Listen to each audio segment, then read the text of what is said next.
थाना भवन में महाशिवरात्रि पर दयाल आश्रम में उमड़ा आस्था का सैलाब। महाशिवरात्रि के पावन पर्व पर थाना भवन स्थित दयाल आश्रम में भक्ति और श्रद्धा का अद्भुत संगम देखने को मिला। देश के विभिन्न राज्यों से हजारों की संख्या में श्रद्धालुओं ने एक दिन पूर्व अर्धरात्रि जागरण कर भगवान शिव की आराधना की और भक्ति रस में सराबोर हो गए। महाशिवरात्रि के दिन प्रातःकाल से ही आश्रम परिसर में धार्मिक अनुष्ठानों की शुरुआत हो गई। भजन कीर्तन हवन प्रवचनों के माध्यम से वातावरण पूरी तरह शिवमय हो उठा।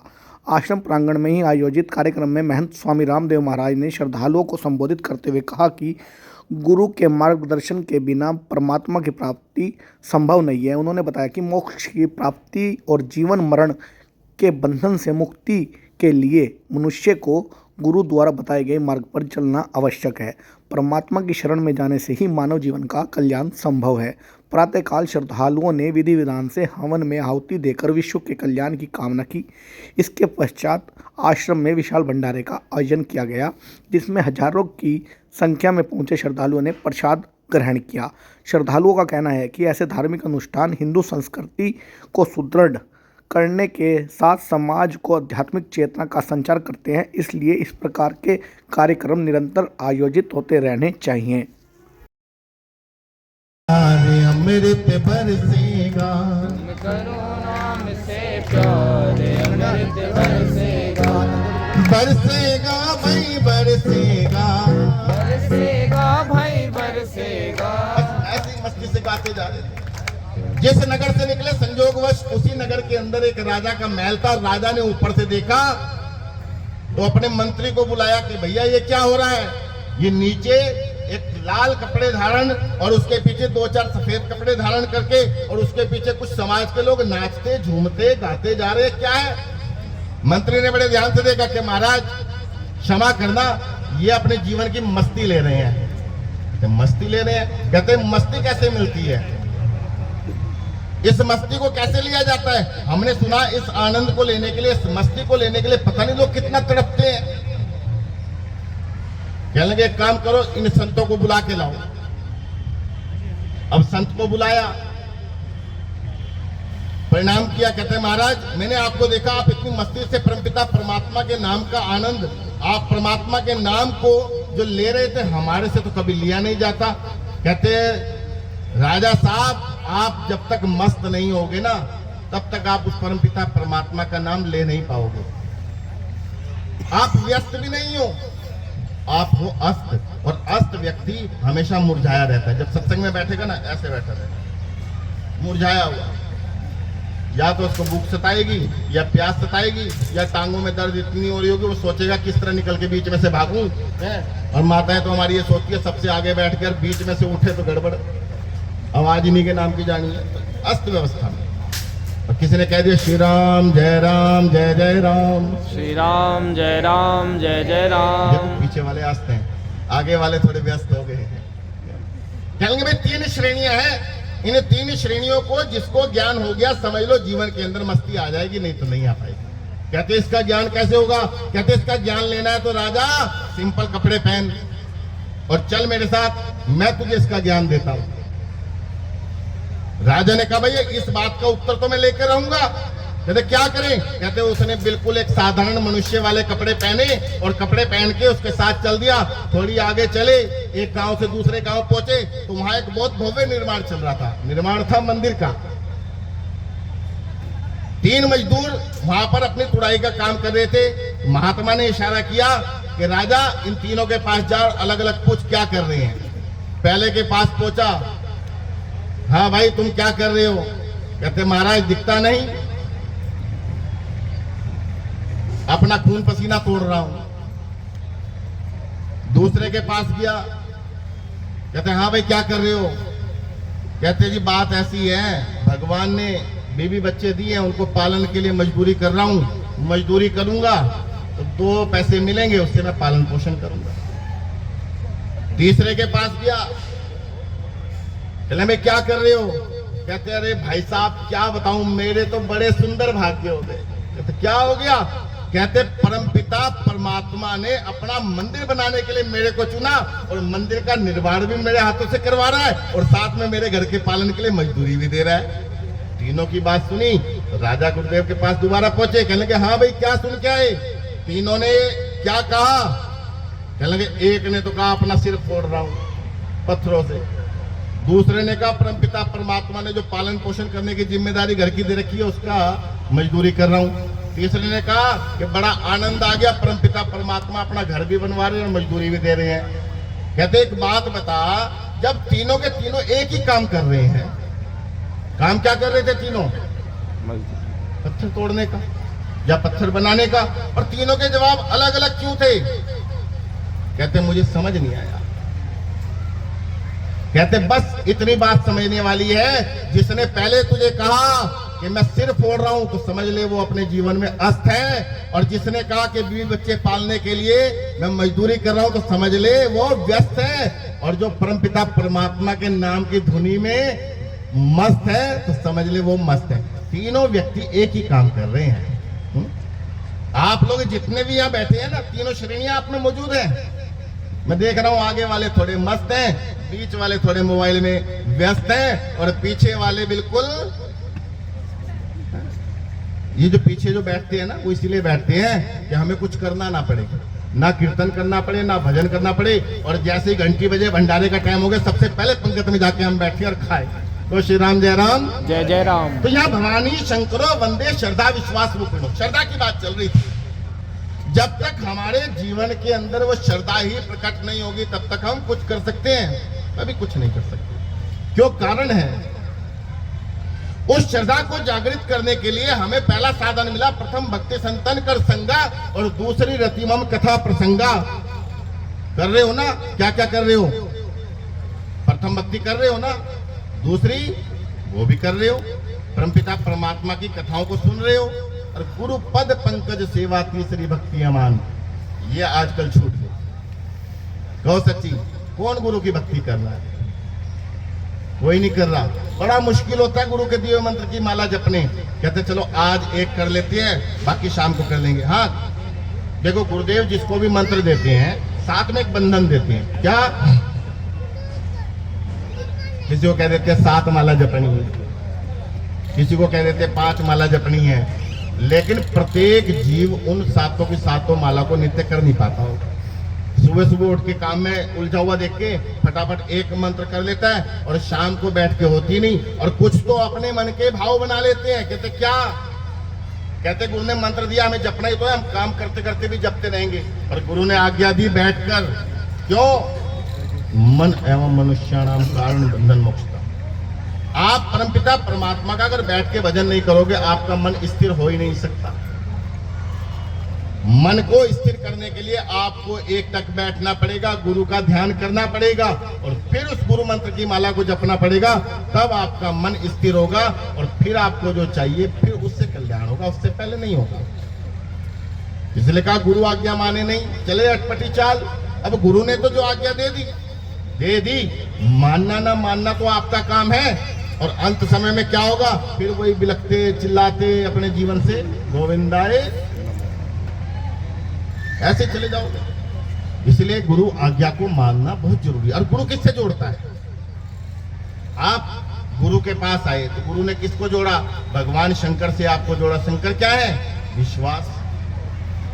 अब जब शंकर के पास आप जाओगे तो बराबर में माता पार्वती बैठी मिलेंगी।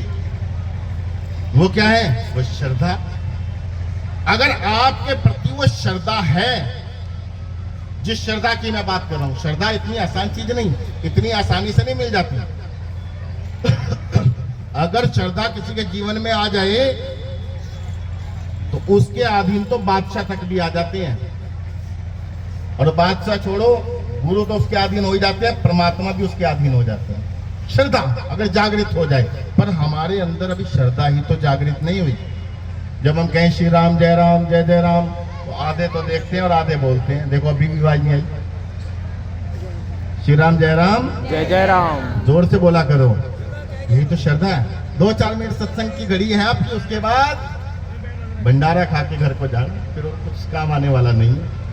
एक ऐसा ही श्रद्धा का प्रसंग बड़ा प्यारा याद आ गया। रेगिस्तान के इलाके के अंदर एक भक्ति था। जब उसके अंदर श्रद्धा जागृत हुई तो मैं उसको भक्त का नाम ही दूंगा। नित्य प्रति 10-12 किलोमीटर दूरी से जाकर जल एक मटके में भर के लाते और जल का इस्तेमाल घर के अंदर इस तरह करते जैसे बहुत कीमती कोई चीज हो, जैसे धन खर्चने से पहले बहुत सोचते हैं ना। कहीं गलती से 100 की जगह 500 चले जाए तो बड़ी मुसीबत हो जाती है। अभी एक हमारी भक्तानी आई थोड़े दिन पहले, नोटों पे तो ध्यान दिया नहीं, उसने 100 का नोट समझ के अपने बच्चे के ऊपर वार के आगे दान दे दिया। पड़ोसी ने बताया भैया वो 500 का था। कहते है 500 का था। कहते बच्चे से ऊपर वार के दिया, वो तो खुशी नहीं हुई, 500 की थी, चिंता बढ़ गई। तो श्री राम जय राम। तो यहाँ श्रद्धा को जागृत करने के लिए बहुत कुछ करना पड़ेगा। अब उसने बेचारे ने बहुत संभल के पानी पीना, इतना संभल के पानी पीना कि खत्म ना हो जाए। क्यों? 12 किलोमीटर जल को लेने दोबारा जाना पड़ेगा। और एक बार जो सुबह चला गया वो दोपहर को तो जल लेके लौट रहा, और शाम को कहीं गलती से जल खत्म हो गया तो रात्रि में कौन जाए उस रेगिस्तान के अंदर। जल भरते भरते उसके मन में चिंता आई कि रेगिस्तान के अंदर इतनी जल की किल्लत, ना या कुआं ना या तालाब। हमारे राज्य का जो राजा है, जो बादशाह है, वो किस तरह पानी पीता होगा? वो तो बड़ा परेशान रहता होगा। मेरा धर्म बनता है कि अपने राजा की देख रेख करना। उसके मन में आया कि एक मटका मैं राजा के लिए भर के और राज दरबार में देके जाऊं। तो श्री राम जय राम। अब उसने मटका भरा, एक मटका घर रखा और कहा बहुत संभल के पीना, जरा मैं राज दरबार तक जा रहा हूं, पता नहीं कब तक आऊं, इसलिए पानी का सही इस्तेमाल करना। अब एक मटका लेके वो राज दरबार की ओर बढ़ा तो पता लगा कि राज दरबार का रास्ता 5 दिन का हो गया। कितने दिन का हो गया? 5 दिन उसने निरंतर पैदल मार्च किया, तब जाके वो बादशाह के दरबार में पहुंचा। और जैसे ही बादशाह का महल सामने दिखाई दिया तो देखा क्या, एक दूर से बहुत बड़ी नदी बहती आ रही है। नदी को देखते ही उसका तो मन उतर गया, बड़ा काम खराब हो गया। कहते क्या हो गया? कहते जिस राजा के लिए मैं इतना सुंदर मटका भर के जल का लाया, मैंने सोचा राजा को किल्लत होगी, राजा पानी कैसे पीता होगा, राजा नित्य प्रति पानी के लिए परेशान होता होगा। और यहाँ आकर उसने देखा कि राजा के तो ठीक महल के पीछे नदी बह रही है। कहते राजा को तो पानी की कोई किल्लत नहीं। अब थका हारा बेचारा क्या करता, एक पेड़ का सहारा लिया और बैठ गया। बैठ के मन में चिंतन ही कर रहा था, वो अपनी श्रद्धा को जागृत कर रहा था। मैंने कितनी चिंता करी और राजा को तो मेरे कोई कमी नहीं, राजा के यहाँ तो साक्षात नदियां बह रही हैं। इतनी देर में राजा भी महल से बाहर निकले और उसी गली की ओर बढ़ने लगे। तो श्री राम जय राम।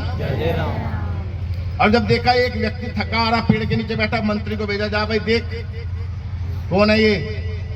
अब उसके पास गया, भाई कौन है, कहाँ से आया? कहते मैं फलाने गांव से आया, मेरे अंदर ये चिंता थी कि राजा को पानी नहीं मिलेगा, मटका भरा, मैं तो राजा के लिए जल लेके आया, पर यहाँ आकर देखा तो नदी बह रही है, इसलिए मैं उदास होके बैठ गया। उनने जाके मंत्री ने राजा को सब कुछ बताया तो राजा ने उसको अपने पास बुलाया। कहते इधर आ। उससे मटका लिया और मटका लेके अपनी नदी में बहा दिया। कहते तेरा जल ये सब पिएंगे। और उसी समय राजा ने उस मंत्री को आदेश दिया कि इनके साथ टीम को भेजो, कुएं खुदवाओ, तालाब बनवाओ, गांव में स्वच्छ पानी की व्यवस्था करवाओ। कहने का भाव इतना है कि उसके अंदर राजा के प्रति श्रद्धा जागी। देखो एक श्रद्धा तो आप बराबर सुनते आए हो। एक बार भगवान श्री कृष्ण भी इसी तरीके से अटकेलियां करने के लिए बैठे थे, चाकू हाथ में और सेब हाथ में छिल रहे थे। सारी रानियां अंतपुर में बैठी थी, अपनी अपनी चर्चाएं कर रही थी, गप्पे मार रही थी, मेरे ठाकुर ये, मेरे ठाकुर वो। ठाकुर ने सोचा ये सब मुझसे इतना प्रेम दिखा रही है, क्यों ना मैं इसकी परीक्षा तो ले लूं, क्यों ना मैं इसकी परीक्षा तो ले लूं। तो ठाकुर जी ने क्या करा, धीरे से चाकू को अपनी उंगली पे मार लिया। अब जैसे उंगली पे मारा तो उंगली से क्या हुआ, खून बहने लगा। खून बहा इतना, सारी रानियां उठ के भागी, कोई इधर भाग, अब क्या क्या होती है, बीटाडीन लेने, कोई रुई लेने, कोई पट्टी लेने, चारों दिशाओं में भागी। लेकिन वहीं द्रौपदी खड़ी थी। जैसी द्रौपदी ने देखा, अपना आंचल उठाया, फट फाड़ दिया और फाड़ के तुरंत पट्टी बांध दी। ठाकुर बोले, कहते ये क्या कर दिया तूने, मेरे लिए इतनी कीमती साड़ी फाड़ दी। कहते ठाकुर तेरे से प्रिय साड़ी तो नहीं, ये एक श्रद्धा थी। उधर देखो, उधर उसने एक जल का लोटा श्रद्धा से लेकर गया राजा के दरबार में, और राजा ने उसको क्या दिया बताओ ना। उसके एक कलश के भाव से यत्न से राजा ने उस गांव में तालाब खुदवा दिए, कुएं खुदवा दिए। भाई तालाब से बारिश आएगी तो जल इकट्ठा हो जाएगा और कुएं से सदाबहार जल निकलता रहेगा। और इधर द्रौपदी ने ठाकुर के हाथ में जब वो चीर बांधा तो क्या हुआ बताओ ना। एक चीर के बदले कितना बड़ा थान का थान मिल गया। सारे के सारे थक गए और वो थान खत्म नहीं हुआ। इसीलिए कहा इस परमपिता परमात्मा के चरणारविंद में अपनी श्रद्धा को थोड़ी सी, ज्यादा नहीं, थोड़ी सी लेके जानी है, पर उसमें एक भाव होना चाहिए, निष्काम भाव। और निष्काम भाव के साथ इतना याद रखना चाहिए कि जब गुरुदेव यहाँ मौजूद थे हमें क्या आज्ञा मिली थी, हमें क्या उपदेश मिले थे, उन उपदेशों को कदापि भूलना नहीं चाहिए और उसी को अपने जीवन के अंदर मानते हुए अपना कल्याण करना चाहिए। और इसीलिए तो बार बार संतों ने कहा हरि का नाम अमृत है, हमें पीना नहीं आता। का नाम अमृत है, हमें पीना नहीं आता। हरि का नाम अमृत है। अच्छा, अगर सारे मिलके बोल देंगे तो कुछ घटेगा तो नहीं, कुछ मिलेगा ही। इसलिए जरा मिलकर कहो हरि का नाम अमृत है, हमें पीना नहीं। हरि का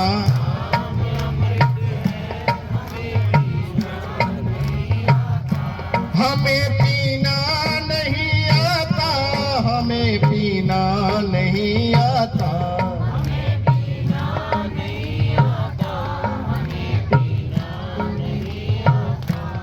देखो ताली की आवाज भी कितनी देखी आपकी। यही साथ जाएगा संकीर्तन जो बैठ के आप भजते हो ना, यही है मंत्र जापम दृढ़ विश्वासा पंचम भजन सवेद प्रकाशा। इसके अलावा कुछ साथ जाने वाला नहीं। जरा पीछे वाले भी बेटा बीच में से बैठ जाओ, थोड़ी देर यहीं बैठ जाओ, यही भी बिल्कुल। पीछे वाले बोल रहे हैं, जरा पड़ोसियों को चेक करना।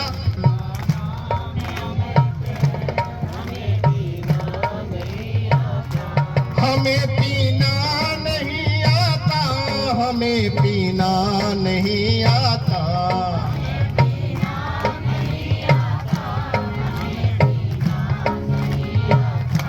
हरि का नाम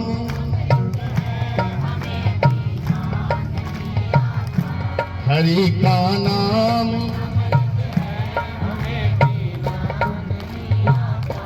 मनुष्य अनमोल चोले को तरसता देवता भी है। तरसते प्रभु ने जिंदगी दी है। यह हकीकत है ना। उस परमपिता परमात्मा ने जिंदगी तो दी, पर हम दिन रात किस में उलझे हुए हैं और उलझना किस में चाहिए। प्रभु ने जिंदगी दी है हमें जीना, प्रभु ने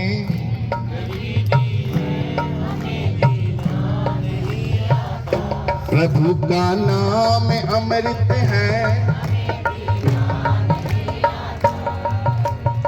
देखो अब भी कितने पीने वाले बैठे हैं यहाँ पे। अगर इनसे वास्तविक में पूछा जाए कि भाई तुम गुरु स्थान में मत्था टेकने आए थे, परिणाम तुमने कर लिया, अब यहाँ सत्संग में किस लिए बैठे हो? जाके चाट गोलगप्पे टिक्की बात ठेलियां लगी है खाओ, पर सत्संग में बैठे हो तो सत्संग का लाभ उठाओ। और ये भी लाभ हाथ से निकल गया तो फिर कहाँ मिलेगा? इसलिए तो कहा प्रभु का नाम।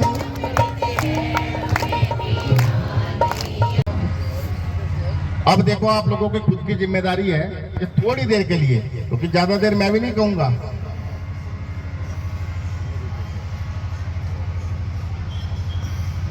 गीता के अंदर बड़ा सुंदर ये उपदेश है।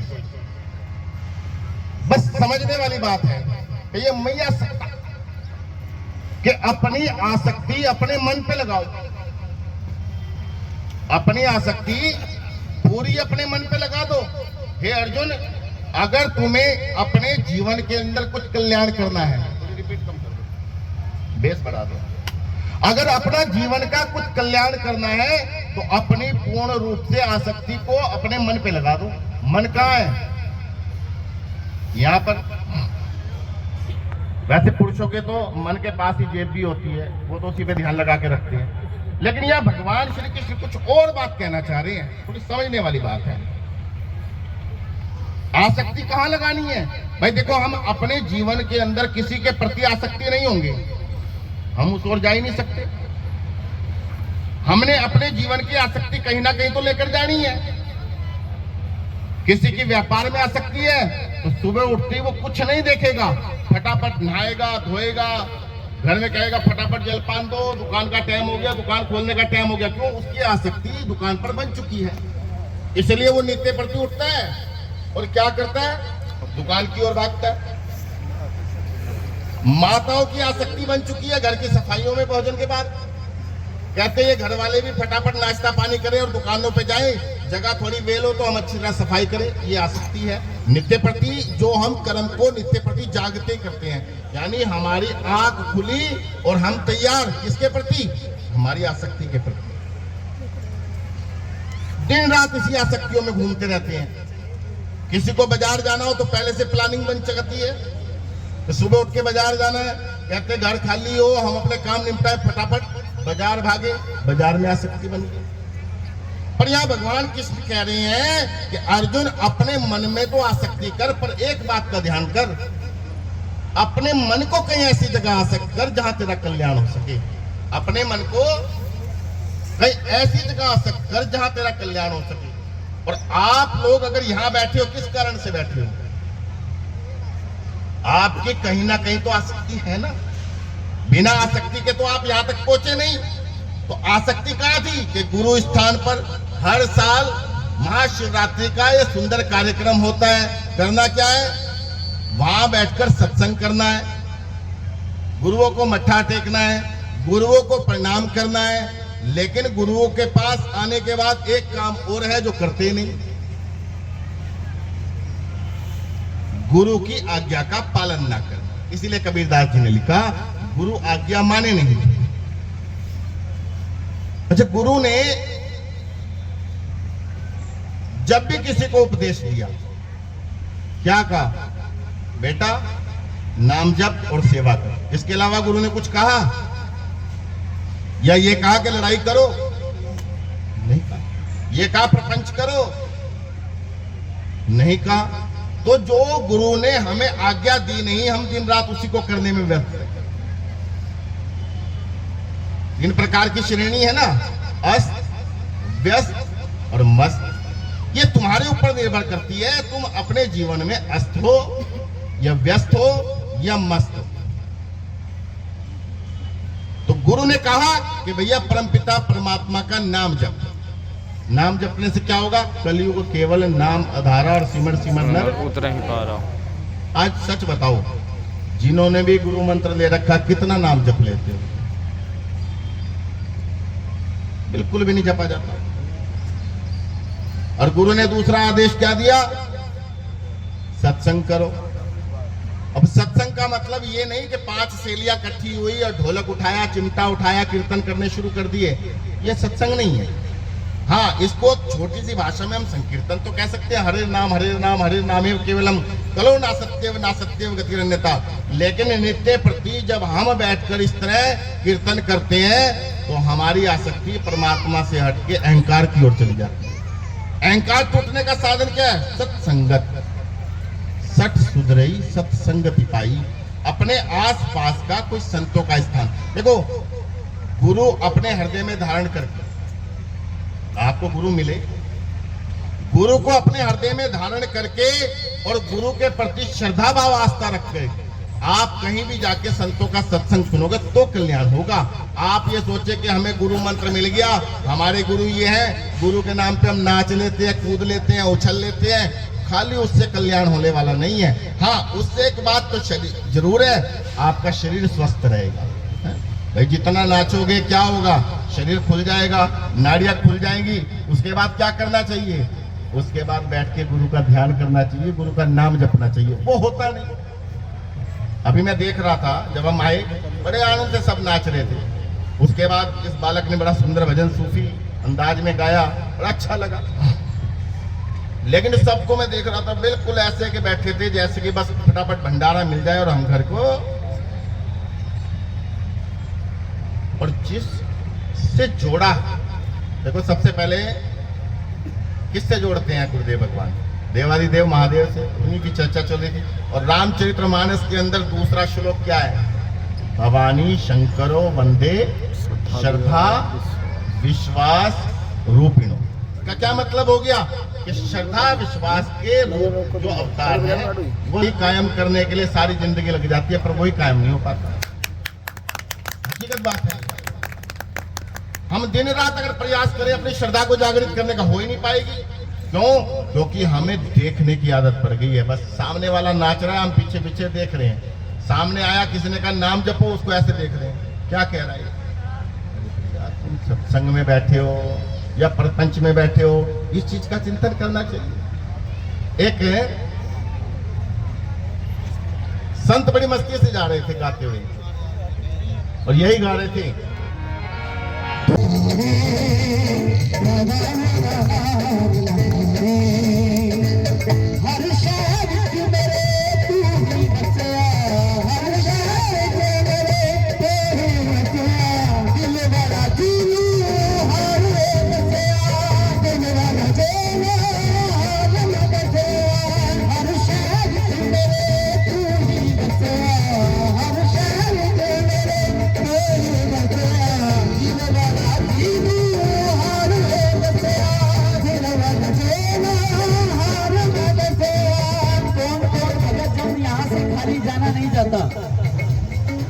इसमें कोई कंडीशन नहीं है। यहाँ तो सब मांगते हैं, मैं मांगता तेरे दरदा, मैं मांगता तेरे दरदा, मैं मांगता तेरे दरदा, मैं मांगता तेरे दरदा। चोली भरा मेरे पादे, चोली भरा मेरे पादे, चोली भरा मेरे पादे, चोली भरा मेरे पादे, मेरे दादा करे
वो यहाँ से लेके वहां तक कौन कौन लेके आया अपने मन में? एक आस होती है कि मैं इस बार जाऊंगी दरबार से, ये मांगूंगी और अगले साल वो पूरा होगा। और अकीदा पक्का होना चाहिए। अगर अकीदा इस दरबार से पक्का होगा तो एक जुबान से वो बात होती है। जो आस लेके आया है अपने दरबार में, दाता के दरबार में, अपन दोनों हाथ से ताली लगाएंगे। जो आस से लेके आए हैं, यहाँ से हाथ खड़े नहीं हो रहे, दोनों हाथ ऊपर खड़े होने चाहिए, इधर से भी। ओ मेरे सोने साइया, मैं आशा लेके आया, ओ मेरे सोने साइया, मैं आशा लेके आया, ओ मेरे सोने साइया, मैं आशा लेके आया, ओ मेरे सोने साइया, मैं आशा लेके आया। मैनू खाली अपना मोरे, मैनू खाली अपना मोरे, मैनू खाली अपना मोरे, मैनू खाली अपना मोरे। दाता मेरा मन तोड़ी